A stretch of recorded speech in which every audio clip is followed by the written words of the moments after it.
nếu mọi người mà muốn rửa sạch gầm xe máy á, thì nó rất khó vì xe nó quá thấp. Nếu dùng chân chống ở giữa đó thì nó không đủ cao. Còn mua bàn nâng chuyên dụng á, thì khá tốn kém. Nếu mọi người muốn làm một cái giá nâng xe tự chế á, thì đây là giải pháp rẻ tiền và bền bỉ nhất. Để làm cái bàn đỡ xe đó thì mọi người dùng một cái ống sắt tròn có chiều dài là 35 cm, đường kính là 21 mm và độ dày là 3 mm. Ở đoạn sắt này hàn thêm một đoạn dài 20 cm để làm khớp xoay. Dùng một thanh sắt đặc luồn vào ống sắt tròn này để làm trục xoay. Sau đó hàn nó vào giữa khung sắt có bề ngang là 30 cm. Làm chân trống thì mọi người dùng một đoạn sắt dài 50 cm, đường kính là 27 mm và ở giữa hàn thêm một đoạn có chiều cao là 25 cm. Hai bên thanh sắt thì hàn vào hai bạc đạn để di chuyển xe cho dễ dàng. Sau đó hàn một đoạn sắt ngắn bên hông ống sắt.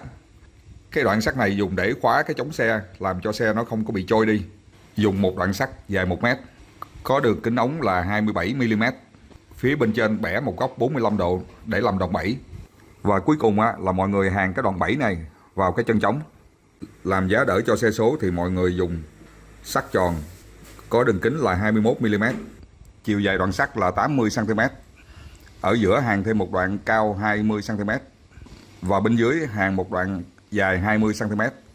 Hai đoạn sắt cong này là để đỡ chỗ gác chân của xe máy. Sau khi làm xong thì mọi người sơn lên để nhìn cho nó đẹp mắt. Và cách sử dụng của nó thì vô cùng đơn giản. Bây giờ mọi người đưa chống xe vào bên dưới gầm xe. Sau đó ấn đòn bẩy thì xe sẽ được nâng lên cao.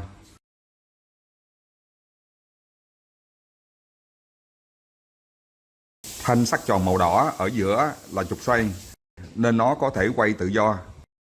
Khi vừa chạm vào gầm xe, nó sẽ nghiêng theo góc của mặt gầm, giúp toàn bộ khung đỡ áp sát vào gầm thay vì chỉ tì ở một điểm. Nhờ có trục xoay ở giữa nên giá đỡ này nó sẽ tự điều chỉnh độ nghiêng của gầm xe phía trước hoặc ra phía sau.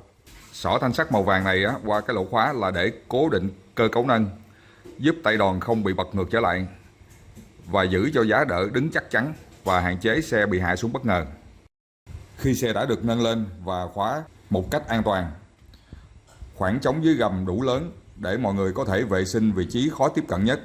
Mọi người có thể xịt rửa gầm xe, bánh xe và các chi tiết bên dưới một cách dễ dàng.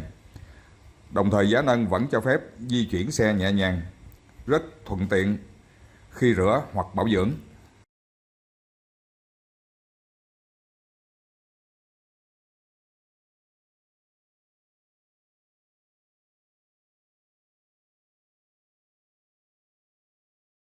Đối với xe số thì mọi người chỉ cần thay giá đỡ.